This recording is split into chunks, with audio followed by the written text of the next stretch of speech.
श्री अंकित द्विवेदी जी का प्रश्न है कि साईं भगवान हैं कि नहीं और साईं बाबा की पूजा होनी चाहिए कि नहीं होनी चाहिए। बहुत सुंदर प्रश्न है। साईं बाबा को परमात्मा घोषित करने वाला एक ही ग्रंथ उनके यहाँ से छपा है, शिरडी से, साईं सच्चरित्र, जिसको साईं के शिष्य गोविंदराव रघुनाथ दाभोलकर ने, जो हेमाड़ पंत हैं, उन्होंने लिखा है।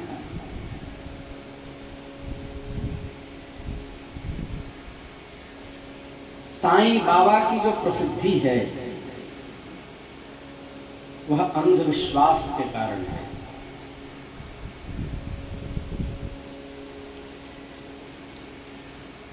संत के जो जो लक्षण होते हैं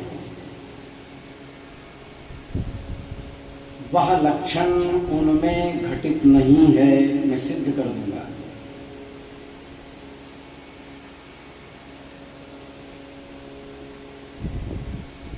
चांद मियां नाम का एक मुसलमान यवन फकीर का वेश बना करके, जिसका आधा से अधिक जीवन काल मस्जिद में निकला,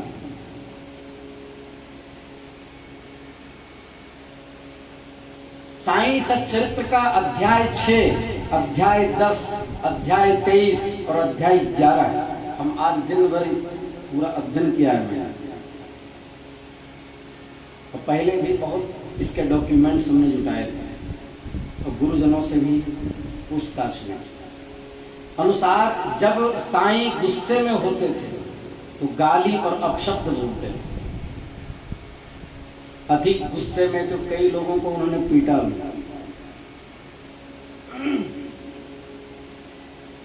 और सनातन धर्म के अनुसार न मलेच्छितवै नापभाषितवै, महापुरुषों को भी अपशब्द प्रयोग करने का अधिकार नहीं है। दूसरा, अध्याय 6 में एक प्रकरण आता है।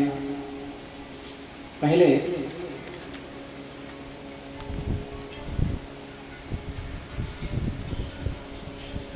अध्याय 5 में लोग कहते हैं कि साईं एक सिद्ध थे। शिरडी में एक पहलवान था जिसका नाम था मोहिदीन तंबोली। उनके यहाँ के ग्रंथ में लिखा हुआ है, पहलवान था। बाबा से किसी विषय पर उसका मतभेद हो गया, दोनों में कुश्ती हुई, चांद मियां में और मोहिदीन तंबोली में।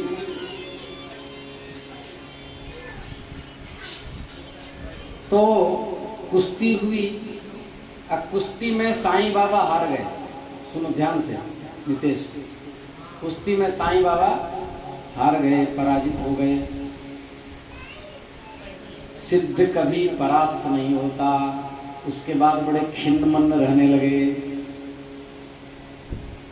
अध्याय 5 में साईं ने स्वयं का कहीं पर यह नहीं कहा कि सबका मालिक एक, सब जगह वहां लिखा है, वो कहते हैं अल्लाह मालिक। साईं ने कहीं नहीं कहा सबका मालिक एक, ये सीरियल वालों ने बनाया। साईं बाबा के पुस्तकों में है अल्लाह मालिक, अर्थात ये कुचक्र है। साईं के नाम पर मंदिरों का इस्लामीकरण हो रहा है, सरासर पाखंड है। साईं बाबा ने स्वयं कहा है कि न्याय, वेदांत, व्याकरण, पुराण, वेद पढ़ने की कोई आवश्यकता नहीं, केवल मेरे चरणों के धूल को चाटो, कल्याण हो जाएगा। अध्याय 10 में उन्होंने कहा है अन्य सभी देवी देवता भ्रमित करने वाले हैं, एक केवल इस गुरु की पूजा करो। रामकृष्ण नारायण का जो एकात्मक साईं से जोड़कर देखा जाता है, वो इन मूर्ख भक्तों के कारण इनको मूर्ख बनाया गया। भोले भाले सनातन धर्मावलंबी इन लोगों के कुचक्र में पड़ करके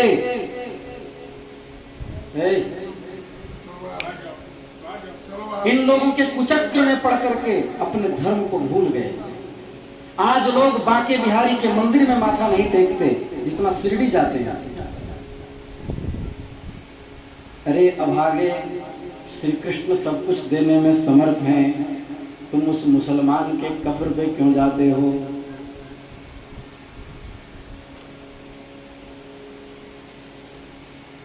कब्र पे क्यों जाते हो? सनातन धर्म में मंदिर में कब्र वर्जित है। ध्यान से सुनिए, मंदिर में कब्र होता है हम लोगों के यहाँ, लेकिन साईं को पूजने वाले भूतों की और कब्रों की पूजा करते हैं, क्योंकि साईं के सच्चरित्र 43वें अध्याय में और 44वें अध्याय में इस्लामिक रीति से साईं को दफनाया गया। कुरान के कलाम पाक पढ़े गए थे। साईं का न तो सनातन धर्म में कोई देवता है, न ही कोई संत जिसने संतत्व प्राप्त किया हो। साईं अपने को परब्रह्म उन्होंने नहीं कहा, लेकिन विषयांतर रूप से कहा। जब ये कहा कि देवी देवता भ्रमित करने वाले हैं, गुरु की पूजा करो, इसका अर्थ क्या है? शिरडी के मुख्य द्वार पर साईं बाबा उर्फ चांद मियां की कब्र है, लेकिन वाह रे महापुरुष, महापुरुष व्यंग में कह रहे हैं, मरने के बाद भी इतनी पूजा, कैसा प्रारब्ध होगा उसका। और बात सुनिए,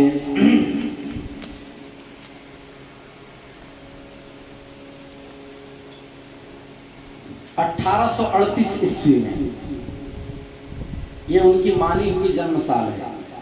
पहला तो भक्तों ने कहा कि साईं बाबा ने कहीं पर अपने निश्चित जन्म की तिथि नहीं बताई, उनके माँ बाप कौन थे, कहाँ थे। अरे अभागे, जिसके माँ बाप का पता नहीं, जिसके कुल खानदान का पता नहीं, उसको ही उसी ग्रंथ में एक जगह कहते हो तुम, देखिए कितना घाल में है। एक जगह कहते हैं साईं ने अपने मुख से कभी माता पिता आदि का एड्रेस नहीं बताया, और एक जगह लिखा है भरद्वाज गोत्रीय थे। घाल में है। साईं को परमात्मा सिद्ध करके हिंदुओं का इस्लामीकरण का जो षड्यंत्र चल रहा है, ये दुर्भाग्य है सनातनियों का, यदि नहीं संभले तो। 1838 उनकी मानी हुई जन्म साल है। 1853 ईस्वी में साईं बाबा को शिरडी में पहली बार देखा गया था, नीम के पेड़ के नीचे। वो तकिया में जाकर के सोते थे। तकिया किसे कहते हैं आप लोग शायद पता नहीं, उर्दू टू हिंदी डिक्शनरी देखिए, तकिया कहते हैं जानवरों के कत्ल खाने को। साईं जानवरों के कत्ल खाने में सोते थे।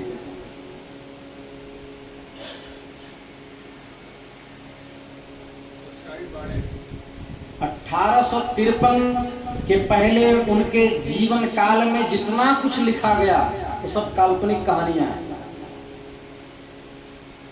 क्योंकि साईं ने कहीं पर ये नहीं कही बात कि मेरे माँ कौन है, मेरा बाप कौन है, कुल गोत्र कुछ का पता नहीं, लेकिन हिंदुओं ने अपने धर्म मंदिर में श्री कृष्ण के बगल बैठा दिया उस मूर्ख को।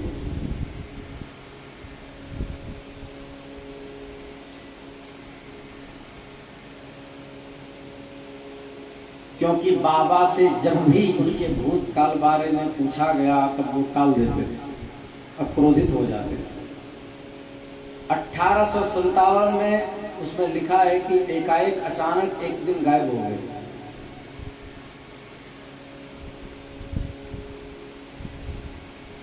1858 में, इतिहास सुनिए, चांद पाटिल के भतीजे की बारात के साथ वापस शिरडी आए। बारात के साथ ही शिरडी वापस आ गए। उनकी वेश को देख करके, माथा पर ऐसे बांध करके, मुसलमानों की तरह तस्बीह आदि जपते हुए कलाम पाक का पाठ करते, कहीं पर रामकृष्ण कभी साईं नहीं बोले। इतना बड़ा पाखंड चल रहा है, मुसलमान से अधिक हिंदू जाते हैं।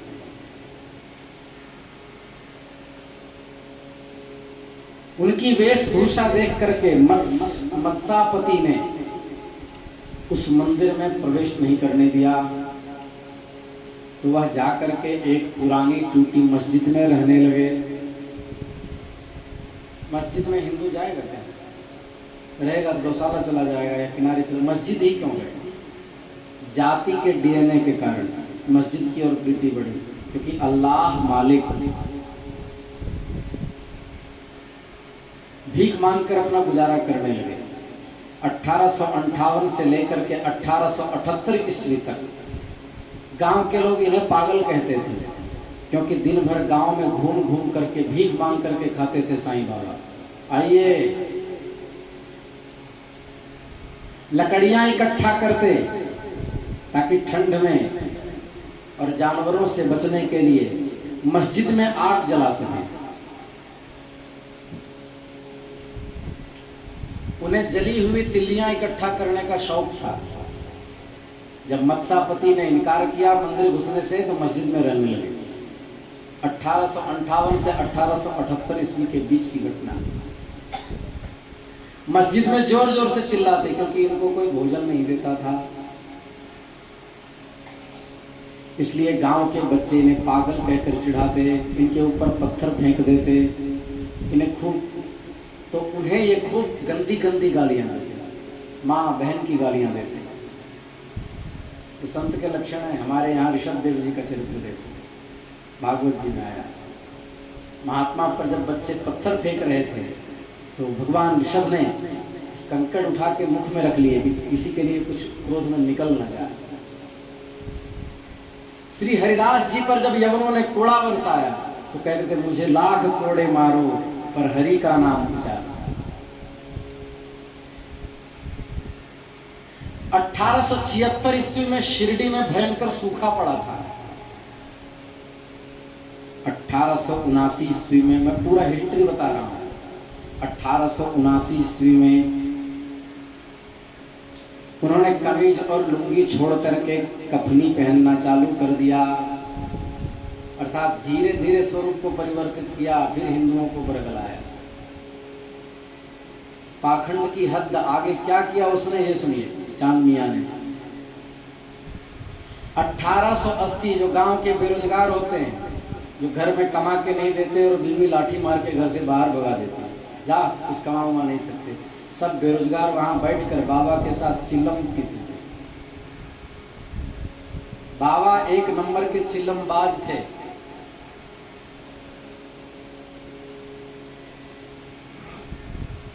क्या महापुरुषों का यही स्वरूप है? कोई जादू उनको नहीं आती थी। ध्यान से सुनिए। गांव के बेरोजगार लोग, बेरोजगार क्या होते हैं, मैंने कई बार देखा है, अपने गांव में देखा है।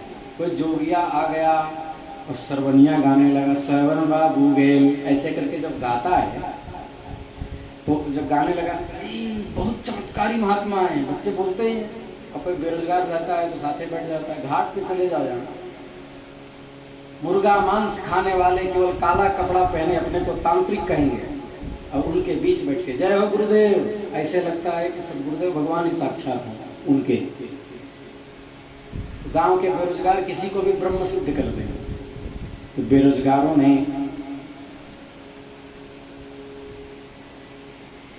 उनको कबीरदास जी का अवतार बता दिया और कह दिया कि जैसे कबीर जी का जन्म हुआ था, ऐसे ही हिंदू परिवार में जन्म हुआ था, लेकिन उनका पालन पोषण मुसलमानों ने किया था। उनके गुरु हिंदू थे। ईसाई के बारे में झूठी कहानी फैलाई गई। वहां लिखा है,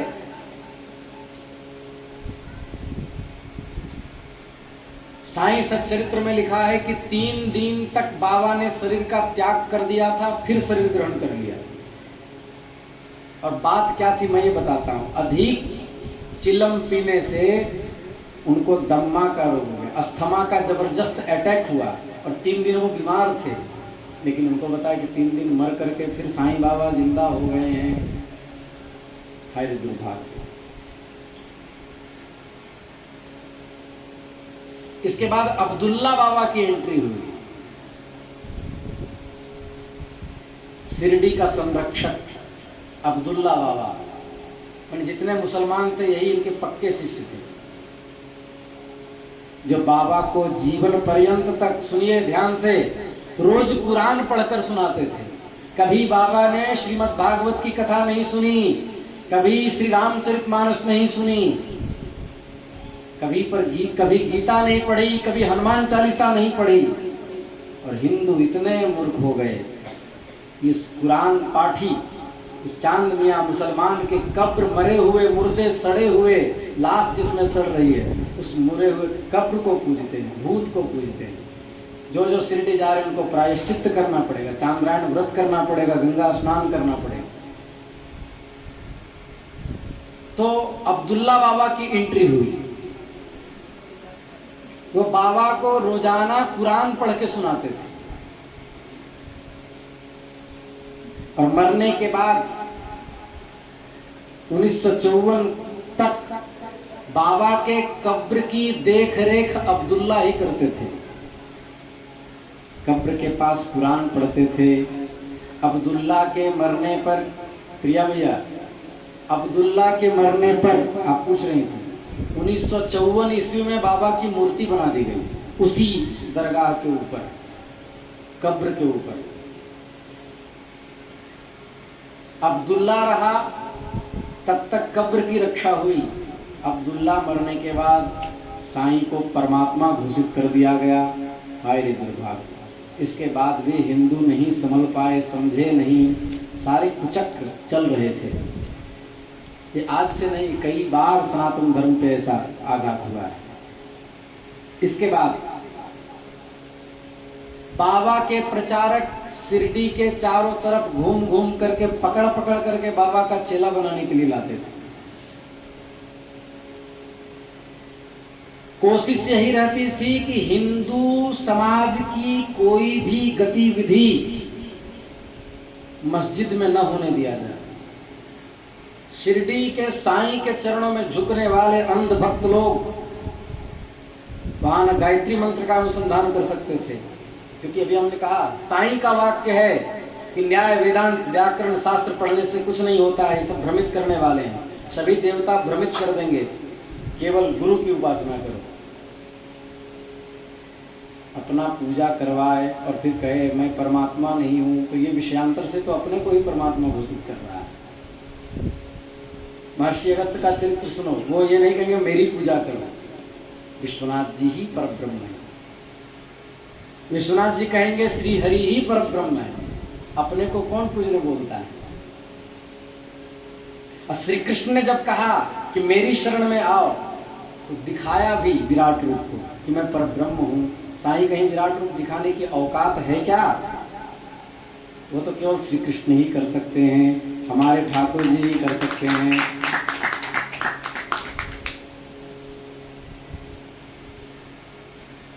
बाबा के सब चेला लोग पकड़ पकड़ करके, 5 मिनट में हम प्रसंग खत्म करना, चेला लोग पकड़ पकड़ करके लाते और सबको बाबा का चेला बना देते। इससे कितनी आमदनी होती थी? 400-500 रुपये उस जमाने में डेली की आमदनी हो जाती थी। इतनी सिद्धि का प्रचार कर दिया गया। गुरुजनों को अवतार चेला लोग बनाते हैं, अवतारी। गुरुजन ये नहीं कहते हैं कि हम अवतारी हैं, चेला लोग प्रचार कर देते हैं। और कहीं साईं की तरह कोई बुद्धिमान रहा तो वो सपोर्ट कर देता है, बहुत बढ़िया। पूजा का कोई समय तो मिल गया, आगे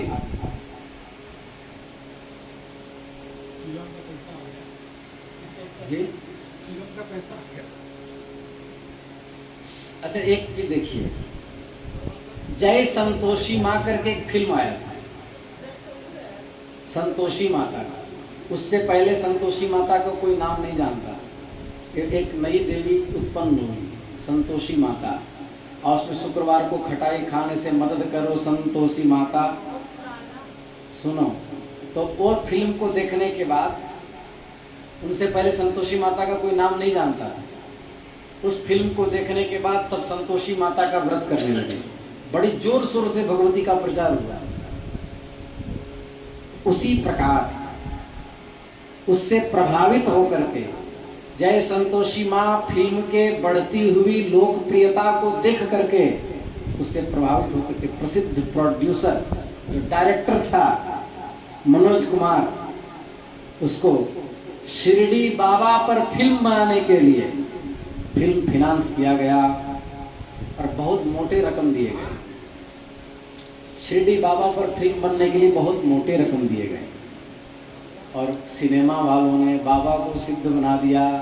एक आता है सबका मालिक एक ध्यान से सुने, एक फिल्म आई थी अमर अकबर एंथनी, उसमें एक एक्टर ने काम किया ऋषि कपूर, जिसने खुलेआम मुंबई में कहा था कि मैं गौमांस खाता हूं। ऋषि कपूर ने, वो सनातन धर्म का विरोधी, गौमांस में खुलेआम खाता हूं, कोई पाप नहीं लगता, जैसे बकरा एक पशु है, गौमांस भी तो मांस है। अमर अकबर एंथनी में जो मनमोहन देसाई थे, उनको साईं बाबा का गाना डलवाने के लिए बहुत सारा पैसा मिला था। और शिरडी वाले साईं बाबा आया है तेरे दर पे सवाली, तो साईं नाम लेवा। देखिए गाना को इतनी खूबसूरती से सजाया गया कि सही में वहां पर सबकी गुरु बुद्धि हो जाएगी। उसके पहले इतना प्रचार साईं बाबा का नहीं था। फिल्म वालों ने पैसा खा करके और साईं बाबा को परमात्मा घोषित कर दिया। एक साईं की मूर्ति स्पेशल वहां बनाई गई और वो डफली लेकर के ऋषि कपूर गाता है। वो तो एक्टर है, जैसा मिल गया एक्टिंग किया। ऐसा मनमोहन देसाई जी ने बहुत लिया है शिरडी से। साईं बाबा आज की तिथियों में हिंदू के सबसे बड़े भगवान हो गए हैं। इनके भक्तों में उनके बारे में जो झूठ बोला गया है वो सब सत्य मान रहे हैं। यहाँ तक कि हमारे परम पूज्य प्रातस्मरणीय सद्गुरुदेव तुल्य जगत गुरु यति सम्राट श्री स्वरूपानंद सरस्वती जी महाराज शंकराचार्य जी ने जब इसका विरोध किया तो साईं भक्तों ने साईं की मूर्ति ले लेकर के गंगा जी में कूदने लगे कि हम साईं को भी स्नान करवाते हैं। अरे मूर्खों, स्वयं साईं का वाक्य है,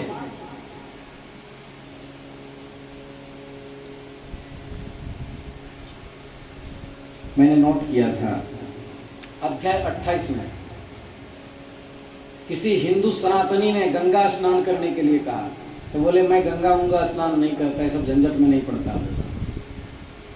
जिसकी गंगा में श्रद्धा नहीं, गायत्री में श्रद्धा नहीं, उस मूर्ख को पूजोगे तो अधोगति नहीं होगी तो क्या होगा। अध्याय 28 में ये बात लिखी है, मैं आज पढ़ भी रहा था। वो कहते थे गरीबी अव्वल बादशाही, अमीरी के लाख सवारी, गरीबों का अल्लाह भाई। कृष्ण नहीं कहा, राम नहीं कहा।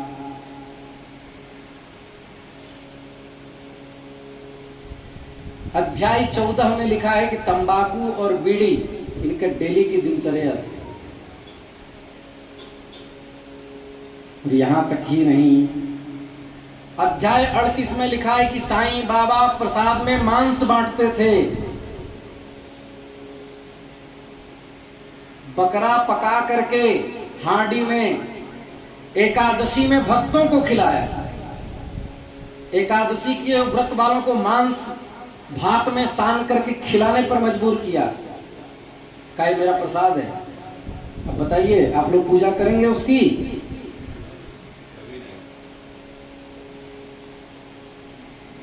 मांसाहारी प्रसाद बांटता था चांद मियां। मुसलमानों में ये आम बात है। मस्जिद से बर्तन मंगवा करके जो शाकाहारी भोजन होते थे उसको फतीहा से अभिमंत्रित किया जाता था, कलाम पाक से। तो हम लोग क्या कहते हैं, सहना भवतु सहनो भुनक्तु सह वीर्यं करवावहै नाधितमस्तु मा विद्विषावहै। हे नाथ, हे अन्नपूर्णे, ऐसा अंदर में पौष्टिकता प्रदान करो कि किसी के प्रति द्वेष न हो। और वो पहला तो द्वेष बकरा काट करके उसके मांस को रांध करके भक्तों को खिलाता, ये स्थिति थी उसकी। अध्याय 38 में आई है बात, हमने नोट किया था। एक दिन केलकर नाम के कर्मकांडी ब्राह्मण, उसको कुछ पैसे दिए, कुछ मांस खरीद करके लाने को कहा, और बाबा ने ब्राह्मण को बलपूर्वक बिठाया, कहा मैं तुम्हारा सदगुरुदेव हूं ना। अपने संपूर्ण दकिया नमूसी बातों को छोड़ करके और इस बिरयानी को चख करके देखो, उद्धार तो मैं करूंगा। बताइए कितना बड़ा षड्यंत्र इस कर्मकांडी ब्राह्मण के। ऐसे ही एक अन्य अवसर में अध्याय 38 में लिखा है कि देखो तो नमकीन बिरयानी पुलाव कैसा पका है। तो दादू जो थे, दादा, उन्होंने क्यों कह दिया अच्छा पका है, दूर हो गए कह के, बोले आंखों से देखा, थोड़े जीभ से जाना जाता है स्वाद। फिर कहा, ढक्कन उठा करके देखा दादा ने, कहा उत्तम है। बाबा ने दादा की बाह पकड़ी और पकड़ करके बलपूर्वक बर्तन में डालकर बोले, हाथ उसके थोड़े इसमें से निकालो और अपना कट्टरपन छोड़ करके थोड़ा चख करके बताओ क्या है ये। इस्लामीकरण ही तो है हिंदुओं का। मांस भक्षी बनाने वाला व्यक्ति पापी होगा कि परमात्मा होगा? जहां पर स्वयं शास्त्रकार कहते हैं माम हिंसा, हिंसा न करे, अहिंसा परमो धर्मः। हम लोग बृहस्पति का उनका व्रत करते हैं, अरे भाड़ में गया ऐसा व्रत, ऐसे अधोगति होगी।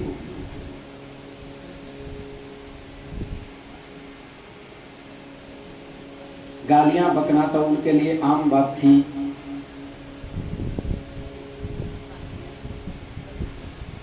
बाबा को दम्मा की पीड़ा थी, जादू से अच्छे अच्छे अंधों को आंख दे दी, ऐसा प्रचलित है। अपना दम्मा ठीक नहीं कर पाए। कहते थे कि प्राणायाम की अध्याय 23 के अनुसार हठ योग की अन्य कठिन साधनाओं की कोई आवश्यकता नहीं, केवल हमारा टांग धुलो, तुम्हारा कल्याण हो जाएगा।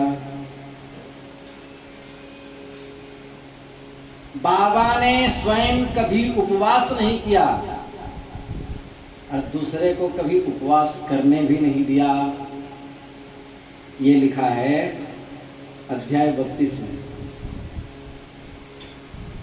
बाबा कभी पत्थर से मारते थे, कभी गालियां देते थे, ये लिखा है अध्याय 10 में। लिखने के बाद भी सब अरे हम तो पूजेंगे। और एक बात और कहते हैं सभी लोग, ध्यान से सुनिए, कहते हैं सब में परमात्मा है, तो उसमें भी परमात्मा है, तो दिक्कत क्या है?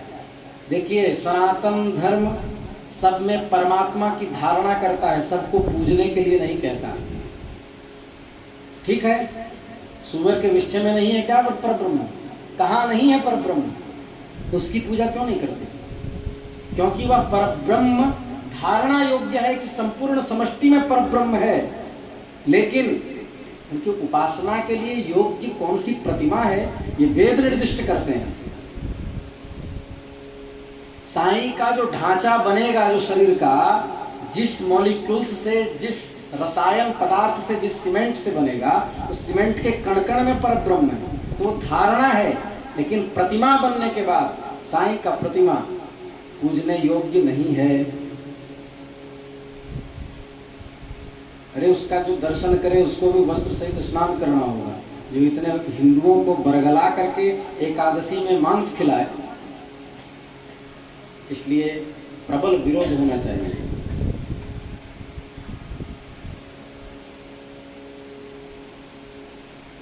उनमें लिखा है कि जब गुलाब की वर्षा हो रही थी अध्याय 6 में, तब उसके कुछ कण अनायास ही बाबा के पलक पे लग गए। तो बाबा क्रोध में अपशब्द कहने लगे, कोसने लगे, आंखें लाल हो गई और कई दिनों तक आंखों में वेदना बनी रही। वहाँ सिद्धि कहाँ चली गई? उस समय ईस्ट इंडिया कंपनी हावी हो गई थी। शिरडी के बाहर कहीं भारतवर्ष के लिए कोई काम नहीं किया। इसलिए अब बताइए, साईं के विरोध में, ये साईं पूजा के विरोध में कौन कौन से लोग हैं? हाथ उठाइए। सभी लोग हैं। इसलिए साईं बाबा की पूजा मत कीजिए, नहीं तो आपका धर्म तो रहा सहा भी चला जाएगा। एक यवन खुददार व्यक्ति, अपने को पुजवाने वाला, चांद मियाँ, ये सब आतंकवादी हैं। आप कहेंगे आतंकवादी क्यों कह दिए? इस्लामीकरण करना आतंकवाद ही तो है। किसी को मजबूरन किसी वैदिक सनातन संस्कृति निष्ठ किसी कर्मकांडी ब्राह्मण का हाथ पकड़ करके ये कहना कि अपनी कट्टरपना छोड़ करके चख करके बताओ, वहां पर एक तमाचा गाल में मारना चाहिए था, लेकिन नहीं। जय हो गुरुदेव। इस तरह के भ्रम से बचना चाहिए। वहां लिखा है कि ईश्वर अंश जीव अविनाशी, साईं साक्षात ईश्वर हैं। यहाँ तक कि भजन बन गया, ओम साईं राम। देखिए पूजा उसकी होती है जिसका कोई मंत्र हो। साईं बाबा के लिए हवन करेंगे तो किस मंत्र से करेंगे? हमको बता दीजिए। आप ओम साईं राम यदि करेंगे तो ये किस वेद में लिखा है? कहाँ लिखा है? भविष्य पुराण ने कहा कि साईं नाम का कोई अवतार होगा। ये शास्त्र विधि मुत्सृज्य वर्तते कामकारतः न सिद्धिम अवाप्नोति न सुखम न परांगतिम। श्री कृष्ण कहते हैं, जो शास्त्र विधि को छोड़कर मनमाने ढंग से उपासना आदि करता है वो न सिद्धि को प्राप्त करता है, न गति होती, अधोगति हो जाती है, और न ही सुख की प्राप्ति होती। इसलिए साईं उपासकों का जो कहते हैं कि वहां गए तो कुछ दुख दर्द समाप्त हो गया, वो बिल्कुल उसी तरह है कि जैसे काठ का कोई कीड़ा काट काट करके राम लिख दे और उसकी मुक्ति हो जाए, उसको संजोगवश कहते हैं। जैसे हमने बताया था, निर्मल बाबा का नाम जपने से बांस के पीछे बकरिया का मिल जाना, ये संजोगवश है। किसी को ठीक होना था, उसी में दुर्भाग्य से वो शिरडी पहुंच गया, तो कहीं साईं बाबा ने ठीक कर दिया। अरे मूर्ख, परमात्मा भी किसी के रोग को यदि प्रारब्धवशात हो ठीक नहीं करते, क्योंकि अवश्य में भोक्तव्यम कृतम कर्म शुभाशुभम। तुम्हारा कर्म यदि पूरा हो गया तो घाव अपने आप ठीक हो जाए, प्रारब्ध जनित। इसमें साईं क्या करेगा?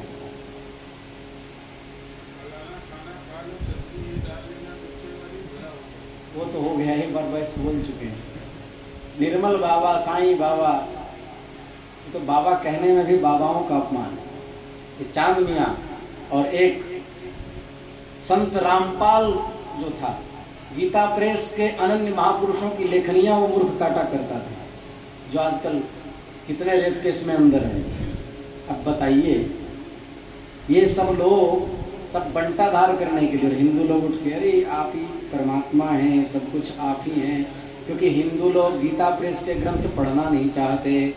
साईं बाबा के दरबार में जाएंगे, शिरडी में माथा फोड़ेंगे तो क्या होगा? इसलिए परमात्मा कौन? जो सत्य, जो त्रिकाल में जिसका नाश नहीं होता, जो आनंद स्वरूप है, उनके ग्रंथ में लिखा है, आप कहे तो मैं 40 लाख रुपया देने को तैयार हूं। उनके ग्रंथ में लिखा है, मैं मस्जिद में एक बकरा हलाल करने वाला हूं। साईं बाबा से कोई कहता है,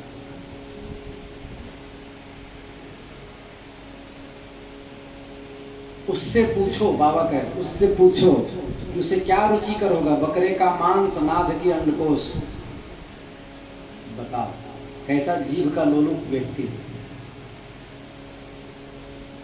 यदि बाबा के भोजन पात्र में से एक ग्रास भी मिल जाए, जो मांस खा रहे हैं, एक ग्रास भी मिल जाए तो हम हाजी अपने को सौभाग्यशाली समझेंगे। अब बताओ मांस प्रसादी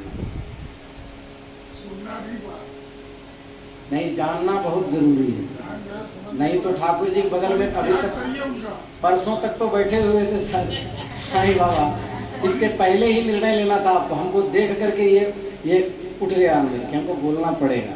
परसों तक तो बेचारे परमात्मा के बगल में बैठ के पूजित होते रहे, इसलिए ज्ञान होना बहुत जरूरी है। आज ज्ञान हो गया, अब भूल के भी साईं बाबा की मूर्ति नहीं कर देंगे, बोले वृंदावन बिहारी लाल की। लेकिन देखो काशीवासी कितने उदार हैं कि उसके विग्रह को भी गंगा जी में डालें। चलो कम से कम अगली बार आना तो हिंदू बन करके आना, और सदगुरुओं के चरणामृत लेकर के धीरे धीरे जो पाप किया है तुमने उससे तुम्हारा उद्धार हो जाए। नमः पार्वती पतये हर हर महा। ये हिंदू धर्म की उदारता है। फेंकना भी था तो एक ब्राह्मण त्रिकाल संध्या करने वाला, वो भी आदर पूर्वक ले जा करके और गंगा जी में फेंका कि जाओ जहाँ पर तेलंग स्वामी जी आदि महापुरुष समाधि लिए, उस गंगा जी में तेरे विग्रह को प्रवाह करता हूँ। भगवान से प्रार्थना है कि तू दोबारा जन्म लो और हिंदू बन करके आओ और ब्राह्मण कुल में आओ, और आ करके अपने पाप का प्रायश्चित करो। ब्राह्मणों के चरणामृत को ले करके धीरे धीरे अपने पाप को नष्ट करो। जो तुमने पाप किया है उस पाप को नष्ट करके अपना उद्धार कर लो। नमः पार्वती पतये हर हर महादेव।